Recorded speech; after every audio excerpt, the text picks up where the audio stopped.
everybody. Welcome to another edition of the Hustling Sideways podcast. I'm Alan Halas. I'm a music writer from Milwaukee, Wisconsin. And I'm Jim Love, and I'm a keynote and motivational speaker from Chicago, Illinois, but currently residing in Milwaukee, Wisconsin. I need to always be clear about that, where my Yes, origins are. yes, from Chicago, live in Milwaukee, but you are Currently currently in in Chicago. Chicago. That's right. So, That's right. And last time we were on this, I was in my parents' basement. I was here for the weekend. Now I'm in their living room, and it's a little bit like less dark, dungeony kind of style.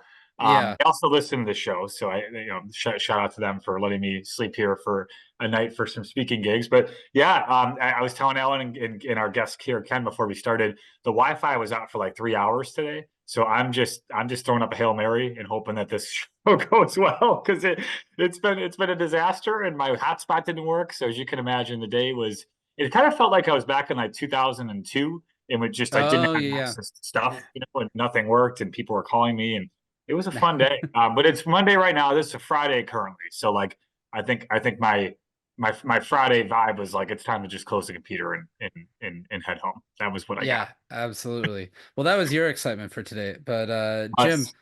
I met an NBA player today. What? So yeah, we didn't have a chance to say this before No, I you got didn't on tell. air. Who was it? What's the story? Who was it? So I was walking down the street by Fiserv Forum in Milwaukee, Mm-hmm. and the Bucks are in town, of course, this week. And I met a guy. His last name is something Antetokounmpo, something. Yeah, yeah, that Greek guy on Yeah, the yeah, the Greek guy. Yeah, yeah. It was yeah. Thanasis though. It was not Giannis. Yeah, That actually is a joke. Yeah, yeah. was I'm sure But I I'm did sure that was actually. cool. Yeah, Yeah, nice guy. first. Yeah, super nice guy. I mean, it was like a really quick 2 second thing. Like I got a photo with him real quick, and that was kind of about it. Just challenge But him. I didn't Little, want to, bother him, ask him about yeah, his side hustle with the yeah. Antetokounmpo's When is he store. coming on the show? I guess that's my next question. You're not the first person to ask if I got his contact info, and Yeah, weirdly, I was like, no, I like, he's a star. He's off to lunch somewhere. Like he's got plenty right of now. other things to do. No Yeah. time for So. us. But we have a way cooler guest than Thanasis Antetokounmpo today. I'll tell you that much. I bet you he fouls less for sure. So we have today we've got Ken Pomella on.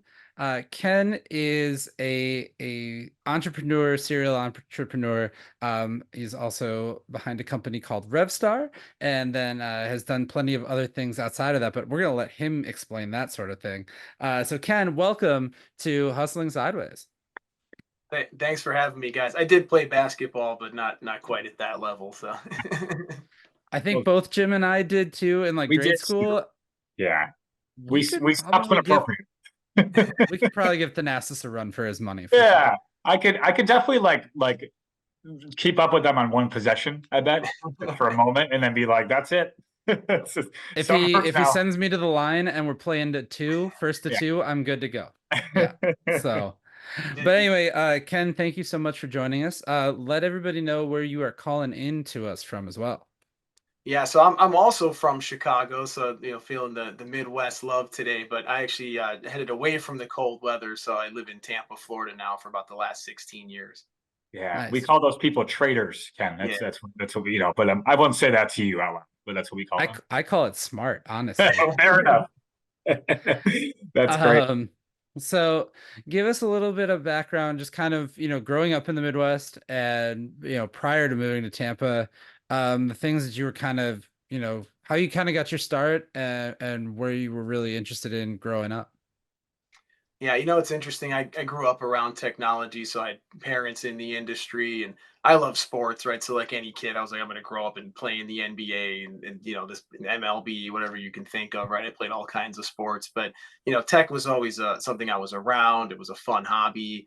I learned how to code at a really young age, and so when I kind of got into my last couple of years of high school, I realized I probably wasn't playing pro sports, right? Unfortunately, when you're in the same graduating class as like a LeBron James, you realize you're a little out of your depth, right? So decided to go into school for computer science. And I think, living in Chicago, you grew up with that hustle mentality, right? It's so I had, a little side business in high school doing web design, and kind of always had it in the back of my head that, someday I'd probably want to start a business. But went to school, worked at some large companies out of college, decided to move down to Florida. And that's really where I started RevStar, right? So I was doing these side projects and decided to make something more official. But I really ran it as a side hustle for a long time. It wasn't until 2018 that I started to go all in on it. So I was doing the day job and working nights and weekends, making extra money. I was doing what I loved, right? But I think it's just something that was always bred into me. Like I said, you grow up in a big city.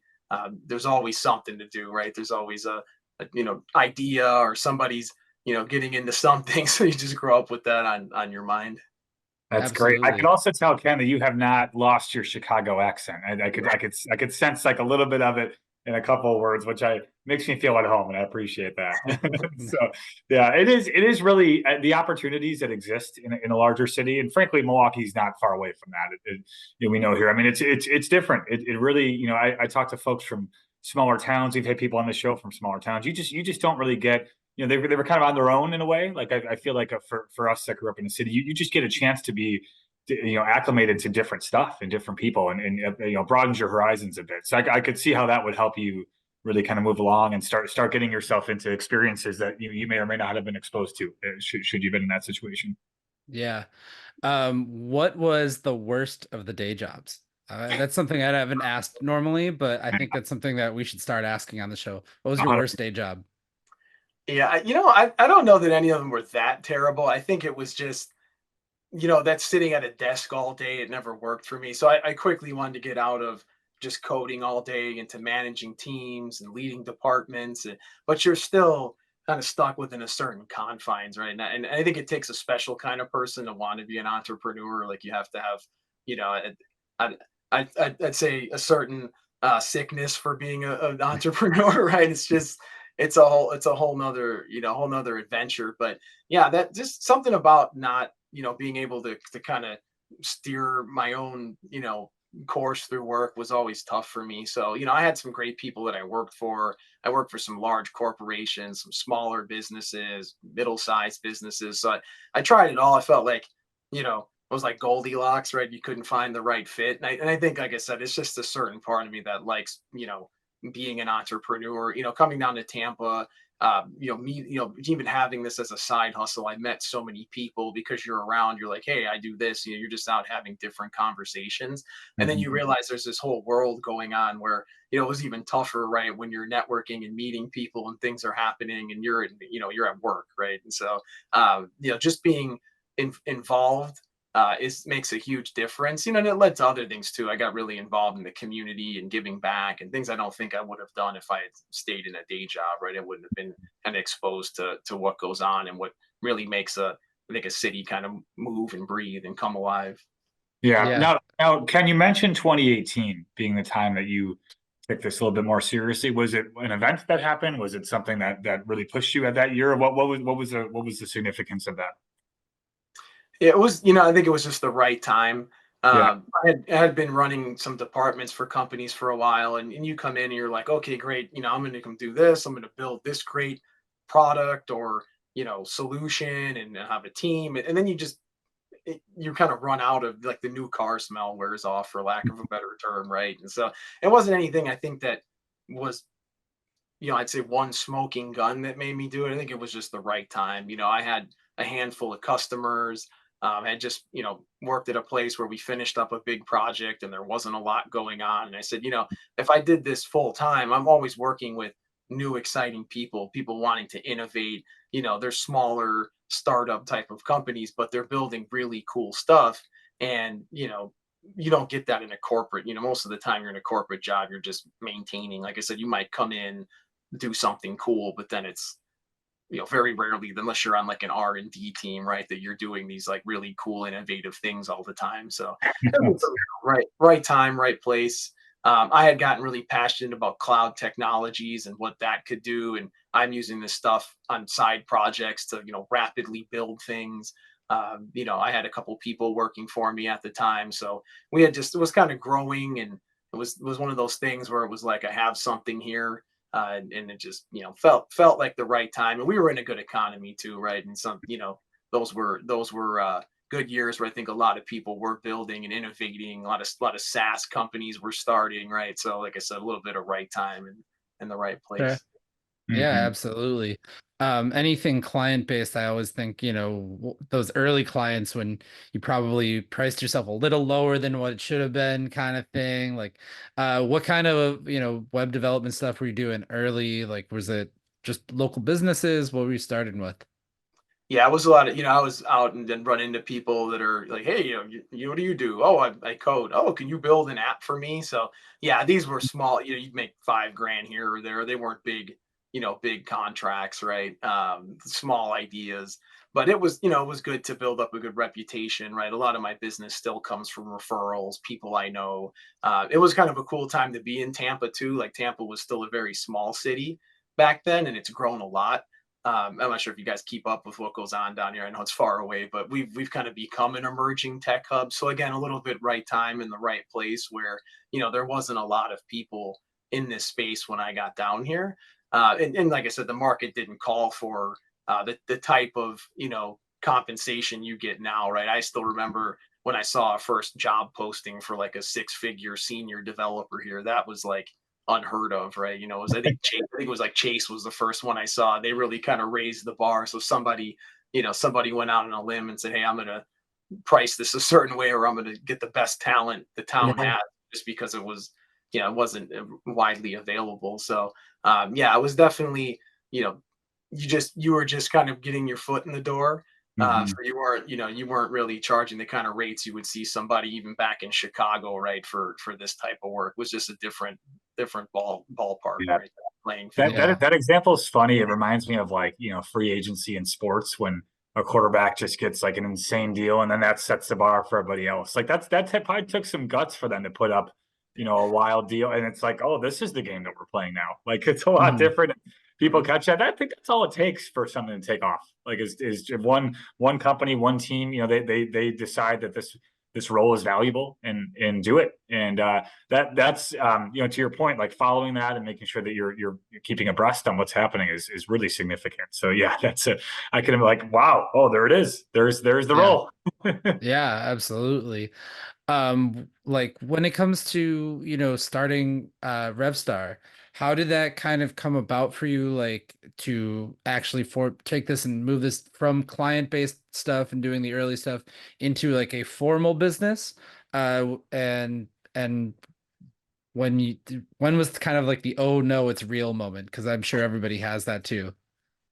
Yeah, I'd say, it was one of those things when I incorporated early on, it was just someone told me, "Hey, you should have a business doing this, right? Because I'm just getting paid for side jobs." So just started out that simple. And I was trying to figure out how do I incorporate side. When I incorporated, I wouldn't file like a C corp because I was like, "Oh, I'm gonna have a corporation." Like I didn't even know what any of that stuff meant, right? So, Mhm. and so you kind of just kind of fell into it as far as like I'd say that structuring the business. But like I said, 2018, I was a little bit more knowledgeable, right? So I ended up kind of shifting some of that structure. I knew one thing, leaving work is like I had to learn how to sell. So I went from being somebody that coded to I had a couple people working with me and I'm managing projects to like I have to go get business, right? I'm leaving work. I have some runway here, but if I don't go find more projects, so I think it took me we got some small stuff in, but I think when I closed that first like big 6-figure project, it was probably about I think I'd say 6-7 months in. That's when it felt real, right? My first really large, it wasn't just a small deal. So you put enough of those together to keep you going, and then that first kind of big deal comes in, and that really was kind of the catalyst to like, okay, I can do this, and just to keep going, and we've been growing ever since. For Yeah. sure. Have you always considered yourself as maybe somebody that's like a more outgoing person? Because I mean, that is part of it is selling and networking and having to talk to people. Like, have you always felt extrovert, or was it something that you kind of had to develop when you're starting to talk to and try to attract clients? I think, I've always been kind of the oddball in tech, right? So I like to talk. I did, so coding was fun for me, but the getting into more leadership roles where I was involved in decision making and a part of the conversation was something I quickly evolved into. So I think I've always been a little bit of the anti-stereotype. When you think of a software engineer, you think of the guy with the headphones on, leave me alone, I'm going to go code, right? So yeah, it's always been a part of me. The networking thing I learned I don't know if I'm still the best networker, but it was one of those things where I was here, I was getting involved in stuff, and I was just having interesting conversations with people. I think there's some people that are just like expert networkers. They go to an event, they have the list of who's there beforehand. It's like well plotted out. I don't know if I'm quite that good, but it was just enjoyable to meet people, hear what they're doing, be able to say, hey, yeah, we can help you with that, or that's something I've done before. So I never really looked at it like it was anything but just being around, meeting really cool people, and if there were some synergies where we could help, the stars aligned and we could work together. But Yeah. yeah, I'd say just it's the I think the most fun part of the job is just finding people who need help and solving problems, and so that's really what kind of carries me through. What we do, even over the last 5 years, it's like there's always a new problem to solve. There's always a new person that might need help. Yeah. Ken, I love your outlook on the networking piece. I think we find that people take it really seriously a lot, and gosh, I think you just go in having fun, like just enjoy that process. And to your point, you can plan as much as you want. I definitely don't do that. I walk in, I'm like, whoever I meet, I meet, and that's just how I am. I'll usually throw down a couple names on a no card if I had really good conversations. But yeah, Alan, I know you and I have talked about this a lot, like just generally the importance of that. And I think your perspective is underrated. Like I wish more people thought of it like just go out and enjoy yourself. And if you meet a couple people, and to your point, if there's synergies, that's good. Is that something that you learned doing that, or did you have that mindset a lot? Were you afraid of that a bit, or it sounds like that is natural to you, or did that come with time? When I first would go, I was like, I got to collect everybody's business card, right? Like, because you think that's what you're supposed to do. I'm going to leave here with a stack of cards, but you quickly realize you can't build meaningful relationships with 100 people that you meet every night. Like, it just doesn't work. So, like Mhm. I said, you can meet a couple, 2 to 3 cool people where there is some synergies there. You can connect on something that's going to lead to a lot more. It leads to referrals downstream, right? So you don't need to know everybody. It's just finding the right people. At least that's my take on it. I mean, I know some people are like master networkers and they just want to know everybody. And I think maybe in certain industries, businesses, that may make sense. But for me, it's not high volume. I want to meet the right people who I can help, and where you get into these big software projects, especially. They're like a marriage, right? There's 6 months, a year, 2 year. We have some customers I've been working with since before I ventured out full time on my own. So it's just about finding the right people because you're in it for the long haul and you want to make sure it's an actual good partnership. Yeah, Yeah, that's cool. totally. And that follow up too. I know we've interviewed a lot of people who just have so many different takes on that, and I think the more we overcomplicate it, the more scary it becomes. And it's just like just go and if you find someone you like, you find someone you like. It's almost like dating, right? Like it's just go and enjoy it. And if you connect with someone, wonderful. If you don't, you tried, and that's really it. And I can see how it is scary because kind of the naturally extroverted part, but yeah, I'm sure that's critical to what you've done and what you've built. I mean, having your own business, and I'm similar, and Alan, I know you can speak to that too. Like you really got to get to know folks where you're at, and if you can add value to them, fantastic. And if you can't, also okay. Like maybe this Yeah. won't work, but at least it was great to meet you. I've had to say no. It's like, hey guys, like maybe this isn't for in terms of what you're looking for, but it was really nice to meet you. And I really enjoy that. If you have someone, I would love to connect with them, but like know when to end the relationship too. And it's like don't if it's not gonna work, it's not gonna work, and that's totally fine. So I think a lot of people don't like get that it's not like a failure should you not connect and do the next thing. At least you tried. Yeah, 100%.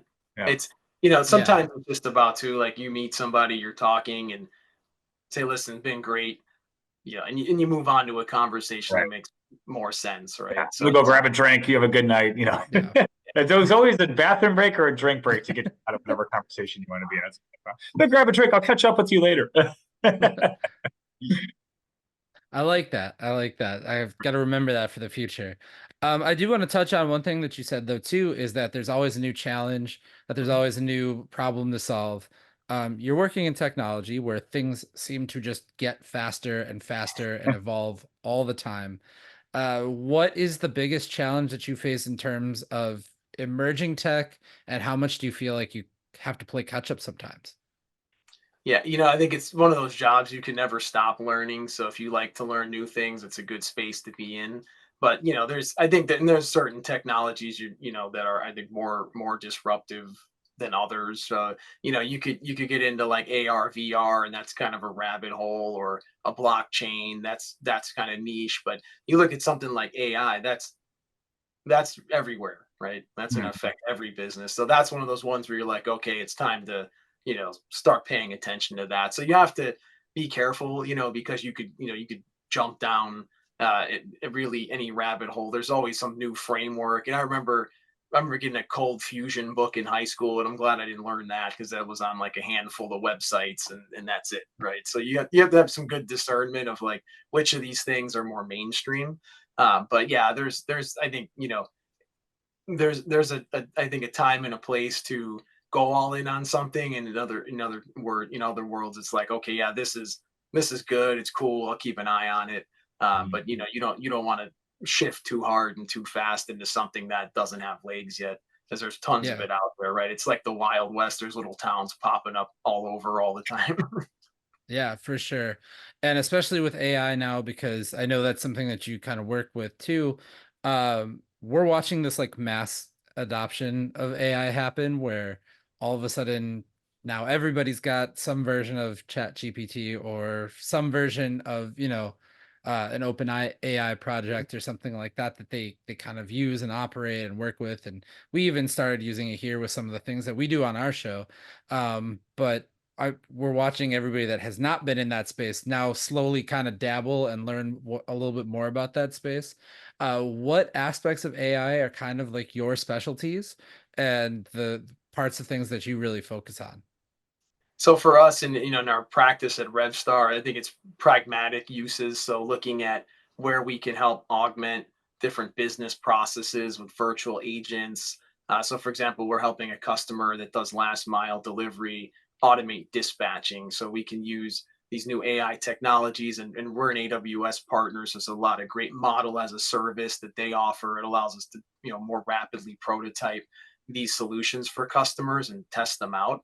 But so we're more into like the practical use case. You have to be careful with some of this stuff. There's a lot of things that are just popping up on top of, open AI, and you know could someday you're going to see like open AI raises its prices, and now this stuff's vaporware and doesn't work, right? Or they have to disappear.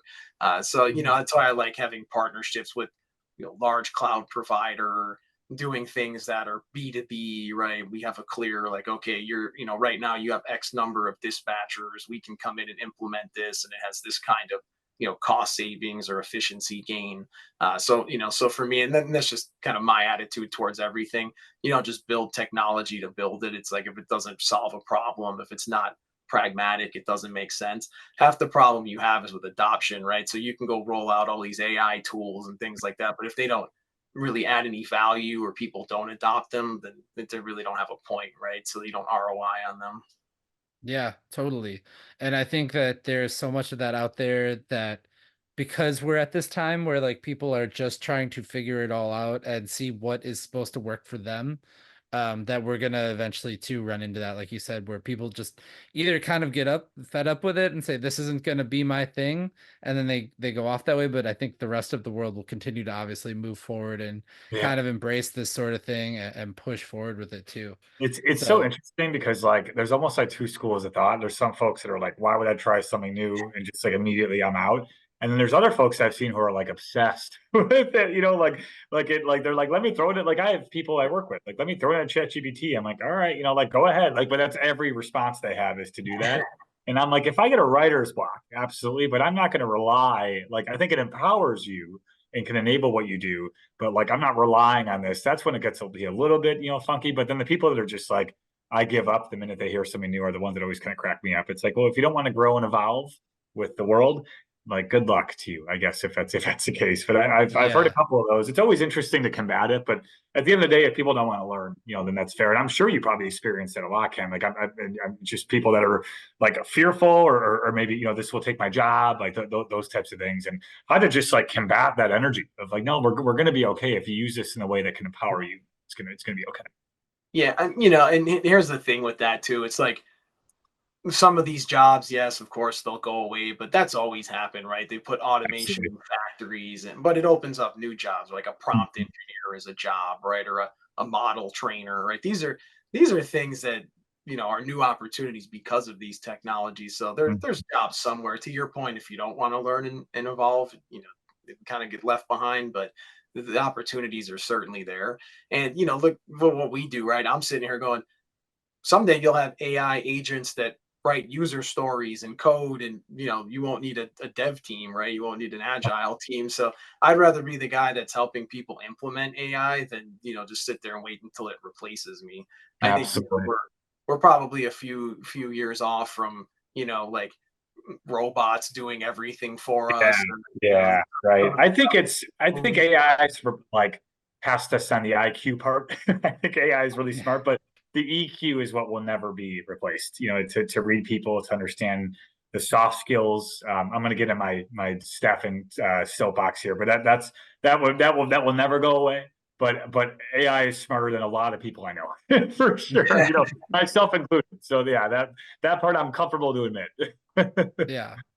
Let's talk to you a little bit about some of the things that you're doing beyond RevStar, kind of branching out because, uh, I mean, you're also kind of the face of the company too. So there's networking, there's connecting, but then there's also doing some of the outreach stuff that you're doing. So tell us a little bit about some of the projects that you have going on, beyond that too. So yeah, I think and everything is generally within the same, I think, tech landscape, right? So I stick with what I'm good at, but obviously doing stuff like this, I love connecting, talking about some of these emerging technologies. So I've been trying to get out there and have more of these type of conversations. I think it's especially on the AI side, it's such a new thing, and just trying to maybe bring some practical I think conversations about it out there, because you talk to a lot of people, and like to your point, they're like, throw everything in chat GPT. And I hear some of these guys, on YouTube, they're like, you can start a whole business and automate everything. So just trying to bring a different perspective out there on that side. And then also trying to, I'm doing spinning up another thing where we're going to be doing some online education. So teaching people about, how to code AI, how to do these data projects, so that me doing my part to make sure people do get educated on these jobs, right? Because they are the jobs of the future. And then I do a lot of community work. So we couple local charities. Think Mhm. Big for Kids is one of them, and that's where we go around and do these career showcases and talk to middle school children about different careers that are out there, right? Not just technology, but some of the supporting roles in technology. So we bring different people from the team, talk about what does HR look like at RevStar? What does sales and marketing look like at RevStar? And again, another I think play there to pay it forward and get kids excited about some of these careers and things that they can be doing and learning.